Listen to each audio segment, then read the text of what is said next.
Welcome to बिना classes.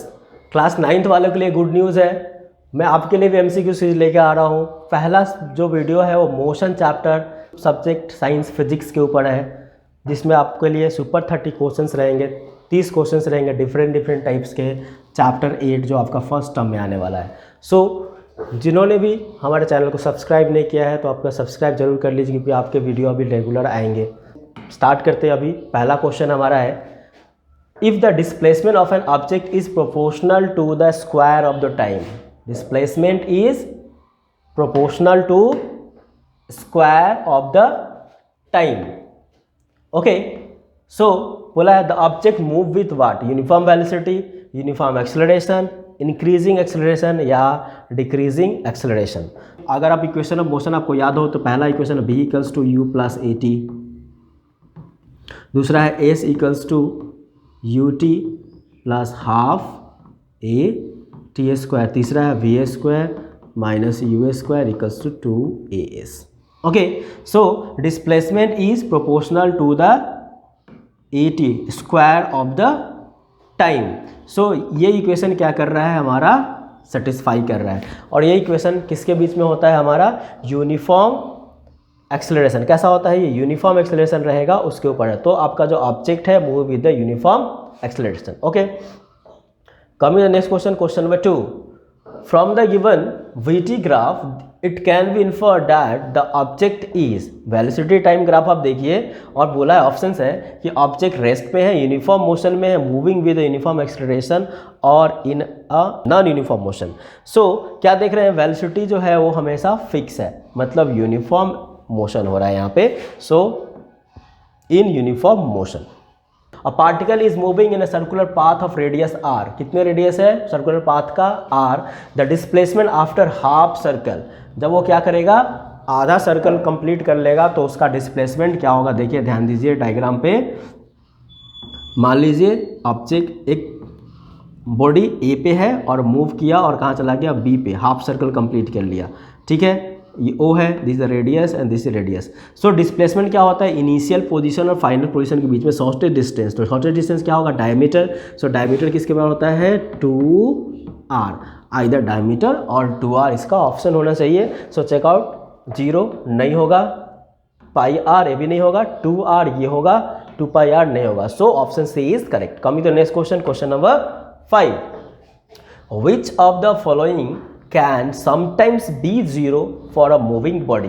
कोई object, कोई बॉडी मूव कर रहा है तो क्या जीरो हो सकता है, एवरेज वेलोसिटी उसकी कैसी हो सकती है, जीरो हो सकती है। ओके, हो सकती है। डिस्टेंस ट्रैवल जीरो कभी नहीं होगा, एवरेज स्पीड ये भी जीरो नहीं होगा, डिस्प्लेसमेंट ये भी जीरो हो सकता है। सो पहला ऑप्शन 1 and 4 जो है वहाँ पे करेक्ट है। ऑप्शन देखते हैं हम लोग यहाँ पे, only 1 no, 1 and 2 no, 1 and 4 yes। option C is correct, option D is not correct। okay, come here next question, question number 7।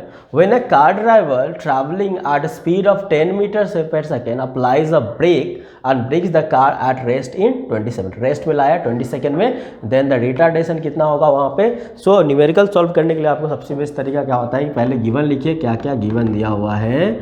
So speed uniform दिया हुआ, इनिशियल स्पीड दिया हुआ 10 मीटर पर सेकेंड, देन क्या कर रहा है वो अप्लाई कर रहा है ब्रेक और ऑब्जेक्ट जो है रेस्ट में, फाइनल वेलोसिटी 0 और टोटल टाइम कितना ले रहा है यहाँ पे 0 होने में 20 सेकेंड। सो आपसे क्या पूछा, what is retardation, first equation of motion लगा v equals to u plus a t. So what is v here, v is 0, u is 10 plus a don't know, 20 is the time.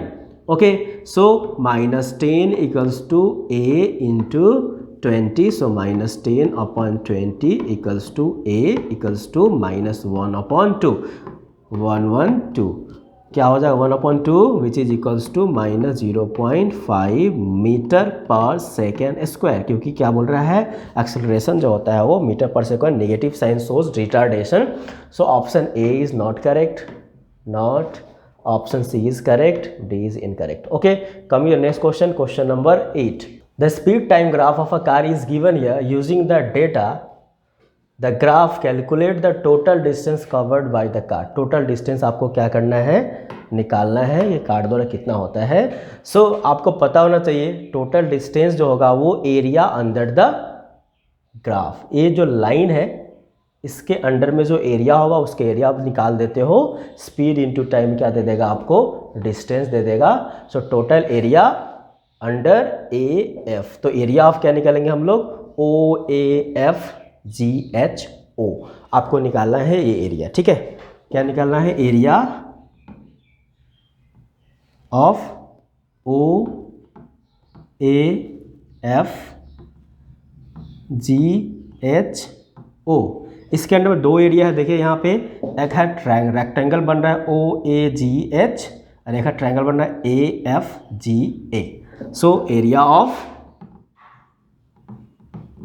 Rectangle O A G H, O A G H plus area of triangle A F G, A F G. So area of rectangle कितना होता है, length into breadth. Length कितना है 0 to 50, that is 50 length है, breath कितना है 0 to 5। सो ये हो गया हमारा 50 into 5 area of rectangle plus.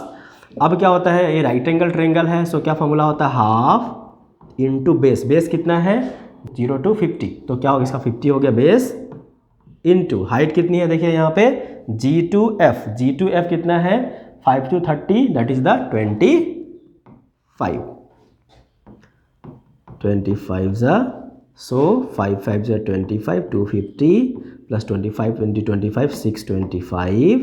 सो क्या हो जाएगा 600 2 875 मीटर। सो एरिया कितना हो गया, that is the total distance covered by the car is 875। तो ऑप्शन बी इज करेक्ट, 875, बाकी ऑप्शन जो होंगे वो इनकरेक्ट है। Coming to next question, question number 9। A car of mass 1000 kg is moving with the velocity of 10 meter per second if the velocity time graph of the car is a horizontal line parallel to the time axis, then the velocity of the car at the end of 25 second क्या होगा। बोला है देखिए कि velocity time graph, velocity और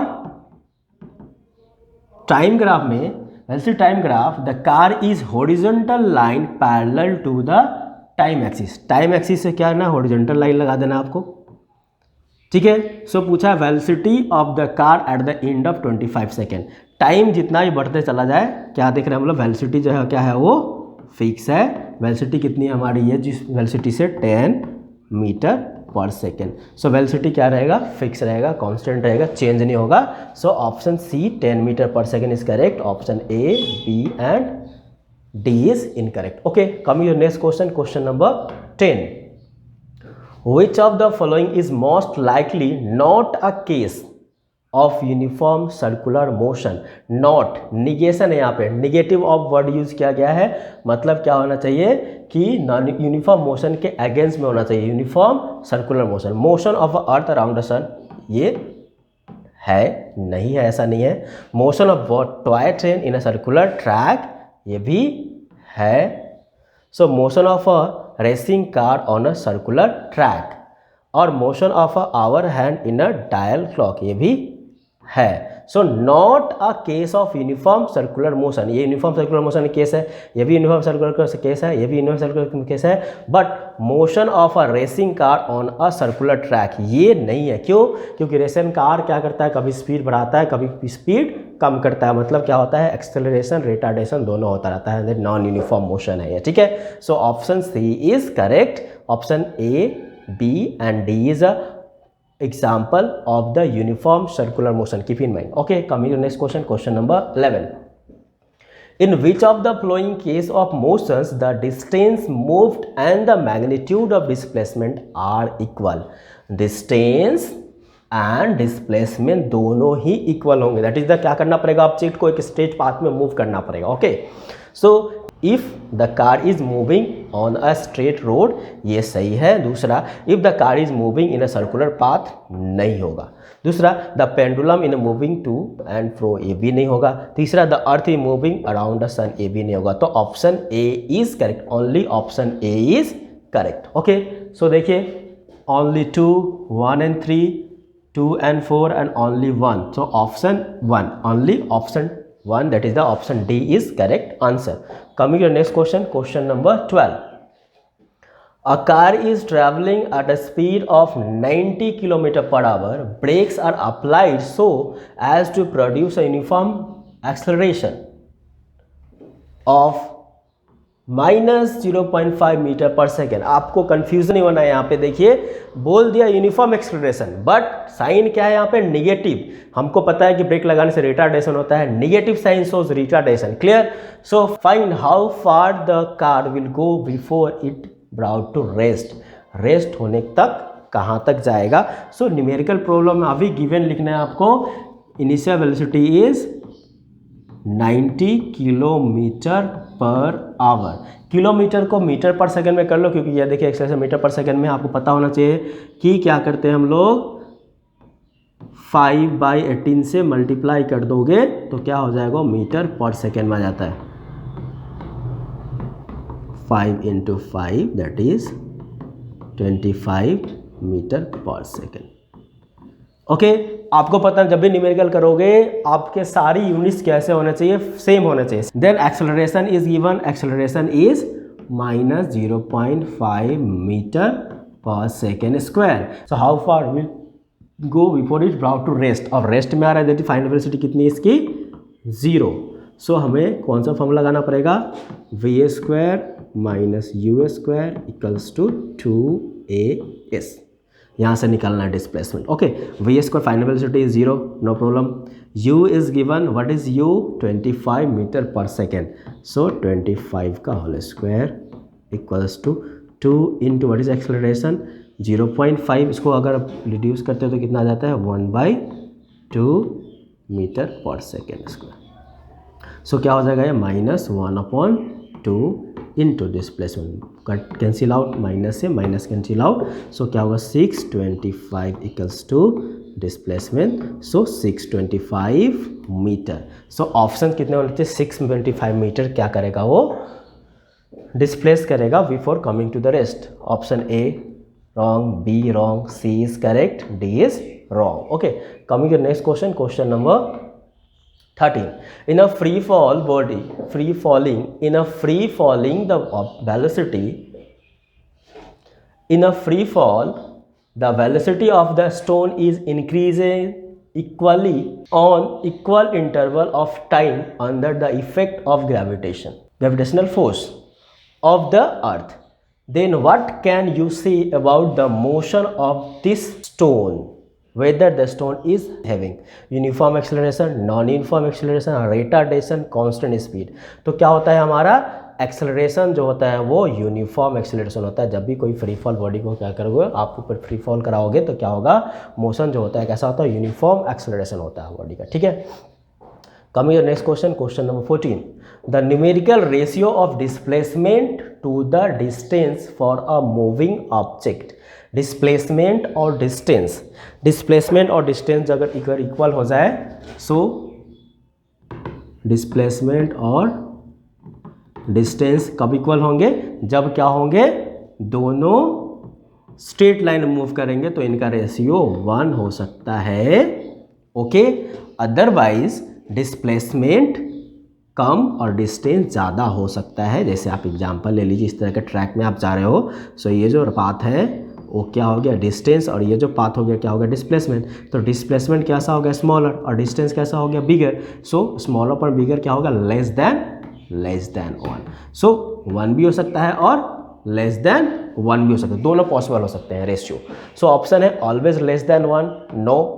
equal to 1 और less than 1, ये एकदम सही है। Always more than 1, no. Equal to 1 और मोर देन 1, ये भी नहीं होगा। तो ऑप्शन बी इक्वल टू 1 और लेस देन 1 हो सकता है, क्योंकि डिस्प्लेसमेंट अपॉन डिस्टेंस, अगर यही रहता है डिस्टेंस अपॉन डिस्प्लेसमेंट, तब क्या हो जाता है इक्वल टू 1 और मोर देन 1। ध्यान दीजिएगा, ऐसा क्वेश्चन पूछा जा सकता है आपसे कि डिस्टेंस अपॉन डिस्प्लेसमेंट हो जाएगा, तो डिस्टेंस ऊपर में चला जाएगा तो बड़ा वैल्यू ऊपर, नीचे छोटा वैल्यू, तो ग्रेटर देन 1 हो जाएगा।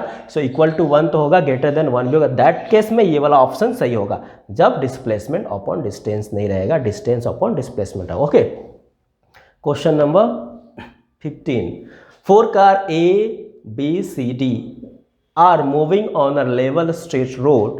Their distance time graph are shown in the figure below. Which of the following is the correct statement regarding the motion of these cars? देखिए 4 कार है, A, B, C, D, distance और time graph दिया हुआ है, आपसे पूछा गया है यहाँ पे, ध्यान दीजिए, a car is faster than D, A is faster than D. देखिए यहाँ पे जो इस साइड, इस पोर्शन में जो कार है वो क्या है, स्लोअर है, और यहाँ पे जो है वो सबसे फास्टर है। ओके, क्योंकि डिस्टेंस ज़्यादा ट्रेवल कर रहा है कम टाइम पे, देखिए, और ये डिस्टेंस कम ट्रेवल कर रहा है ज़्यादा टाइम पे। सो ये कार जो है सबसे फास्ट है और कार बी जो है सबसे स्लो है। सो बोला car A is faster than car D. So car A is faster than D, no, ये नहीं है, D is faster than A. दूसरा, car B is the slowest, car B is the slowest, यह सही है, सबसे slow में car B चल रहा है। Car D is faster than car C, car D is faster than car C, no, ये भी नहीं है। डी है, car C is slower, C is not slower, C is the faster. So option D is not correct. So option B is, only option B is correct, car B is slower than, sorry, car B is slowest, सबसे slow है। Okay, ध्यान दीजिए graph से अच्छे से, important question है। Question number 16, a body is thrown vertically upward with the velocity u, vertically upward उसको भेजा गया, the greatest height is to which it will rise. तो सबसे ज़्यादा हाइट पे वो कितना पहुंच सकता है? सो मैक्सिमम हाइट पे जाएगा। इनिशियल वेलोसिटी u जो दिया हुआ है वो u दिया हुआ है, final velocity maximum height that is 0।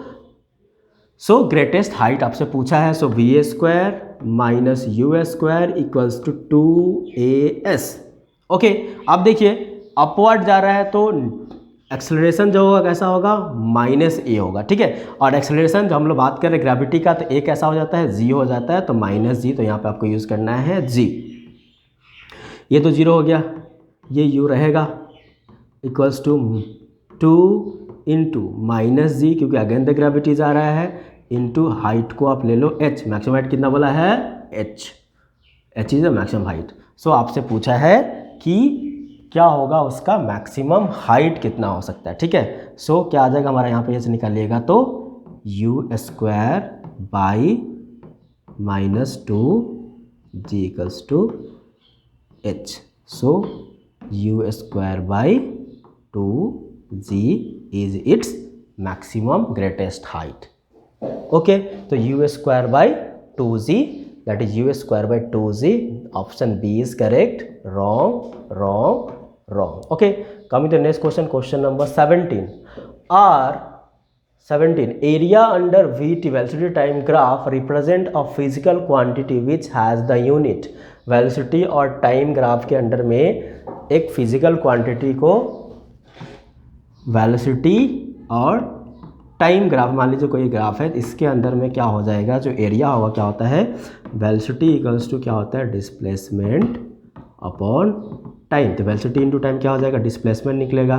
So displacement का यूनिट क्या होता है, मीटर। सो एरिया अंदर velocity time graph represent the physical quantity that has a unit is metre, not no. Okay, coming to next question, question number 18, the rate of change of displacement is called, simple question है, velocity, rate of change of displacement upon time करोगे तो क्या मिलेगा आपको, velocity मिलेगा। acceleration होता है velocity upon time, deceleration होता है वही, और speed होता है distance upon time, so displacement upon time gives you velocity। Question number 19, in which case the application of angular velocity is not used? Angular velocity is not used. Okay, angular velocity is not used. Motion of a minute hand, ये angular velocity है यहाँ पे। Motion of bullet fire from the gun, ये नहीं है, straight line में जा रहा है। Motion of a blade of fan angular velocity है। Motion of a flying wheel ये भी एंगुलर वेलोसिटी है। So motion of a bullet fired from the gun is not a angular velocity. Okay, so option B is correct. Coming to the next question, question number 20. The ratio of a speed to the magnitude of a velocity. Speed to the magnitude of the velocity when the body is moving in a one direction. क्या होगा इन दोनों का ratio कैसा हो सकता है? Speed by velocity. Speed by क्या होगा इन वन डायरेक्शन, एक ही डायरेक्शन में, तो स्पीड वेलोसिटी कैसा हो जाएगा? फिक्स रहेगा। Less than 1 no, greater than 1 no, equal to 1 yes, greater than equals to 1 no. Question number 21, a boy goes from A to B with a velocity of 20 meter per second and come back from B to A with a velocity of 30 meter per second. The average velocity of the boy during the whole journey क्या हो गया आपका? देखिए ध्यान दीजिएगा अच्छे से, important question है। A to B, यहाँ से गया है वो 20 मीटर पर सेकेंड, इधर से आया 30 मीटर पर सेकेंड। ए से बी गया और बी से ए आया, तो टोटल एवरेज स्पीड कितना होता है? V average, total displacement by total time. Total displacement कितना हो रहा है? मान लीजिए यहाँ से कितना गया और एक्स गया और वापस एक्स आया। सो कहाँ गया वो वापस? Initial position minus final position क्या हो जाता है? 0। सो एवरेज वेलोसिटी जो होगा वो क्या हो जाएगा? इसका 0 हो जाएगा। Coming to velocity time graph of an object is given below the object has. देखिए वेलोसिटी यहाँ पे है, मैक्सिमम वेलोसिटी एट 0 पे कितना मैक्सिमम वेलोसिटी है। जैसे टाइम बढ़ रहा है वेलोसिटी कैसा हो रहा है? डिक्रीज होता जा रहा है। वेलोसिटी अपन टाइम क्या होता है? एक्सेलरेशन होता है, right. So uniform velocity no, decrease हो रहा है। Uniform speed no, velocity speed कहाँ से आ जाएगा? यूनिफॉर्म रिटार्डेशन, वेलोसिटी क्या हो रहा है? धीरे धीरे कम हो रहा है, उसकी टाइम बढ़ रहा है, तो ये क्या हो जाएगा हमारा? Uniform retardation is the correct answer. Variable acceleration ये नहीं है, ठीक है। Coming to next question, question number 23। Which of the following graph shows the object at stationary? Stationary मतलब रेस्ट में, डिस्टेंस अपॉन टाइम ये तो नहीं है। ये देखिए वेलोसिटी के साथ में स्टेशनरी ऑब्जेक्ट नहीं हो सकता, यूनिफॉर्म वेलोसिटी हो सकता है इसका सर। नेक्स्ट ग्राफ देखिए, पोजीशन अपॉन टाइम, पोजीशन कैसा है? टाइम के साथ साथ फिक्स है। सो ऑप्शन डी, ये वाला जो ग्राफ है डी ग्राफ, ये अगर ये ए है और ये बी है, सो ये सी वाला ग्राफ जो है वो क्या कर रहा है? स्टेशनरी ऑब्जेक्ट को इंक्लूड कर, एक्सेलरेशन अपॉन टाइम ये भी नहीं होगा, ठीक है। So option C, position C is the correct. Okay, come your next question 5th।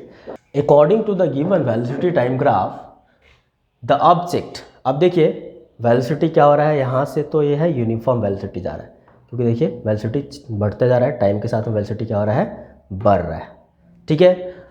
But it has some initial velocity u है, कुछ इनिशियल वेलोसिटी है। तो देखिए स्टेटमेंट क्या दिया हुआ है, ऑप्शन दिया हुआ है, is moving with uniform velocity, uniform velocity move कर रहा है, okay, but there is some initial velocity, तो ये नहीं होगा। हैज सम इनिशियल वेलोसिटी सही है, बट एग्जैक्ट करेक्ट नहीं है। Is moving uniform with some initial velocity, option C is correct, rest में तो है नहीं। देखिए मूविंग विथ वेलोसिटी ये भी सही है, सम इनिशियल वेलोसिटी ये भी सही है, but option C correctly define कर रहा है कि moving with uniform velocity with some initial velocity, क्या है? कुछ इनिशियल वेलोसिटी इसका यू है, देन यहाँ से वो यूनिफॉर्म वेलोसिटी के साथ मूव कर रहा है, okay. Coming to next question, question number 27। The area under velocity time graph keeps velocity, और टाइम के अंदर में जो एरिया होगा क्या होगा? वेलोसिटी इंटू टाइम जो होगा वो क्या देगा? डिस्प्लेसमेंट देता है, ओके।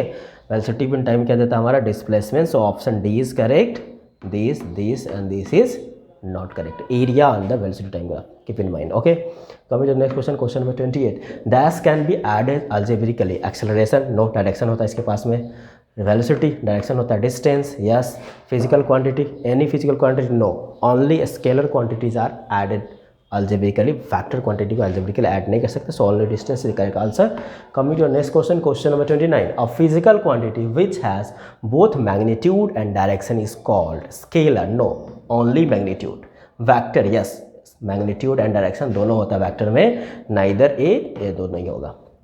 सो वेक्टर क्वांटिटी ऐसे होते हैं जिसमें क्या होता है, मैग्नीट्यूड और डायरेक्शन दोनों ही मेंशन होता है। एग्जांपल है, बेस्ट एग्जांपल है वेलोसिटी। वेलोसिटी जो होता है क्या होता है, उसका बेस्ट एग्जांपल है। Question number 30 and the last question of this video, the slope of a velocity time graph. Velocity और टाइम ग्राफ का जो स्लोप होता है वो क्या देता है, एक्सेलरेशन। वेलोसिटी अपॉन टाइम क्या दे देगा आपको, एक्सेलरेशन दे देगा। So option C is correct. Distance no, speed no, displacement no. So this is the 30 question which is from your chapter motion, which is very important for your term 1 exam. So keep watching our channel and don't forget to share with your friend. Thank you. Jai Hind.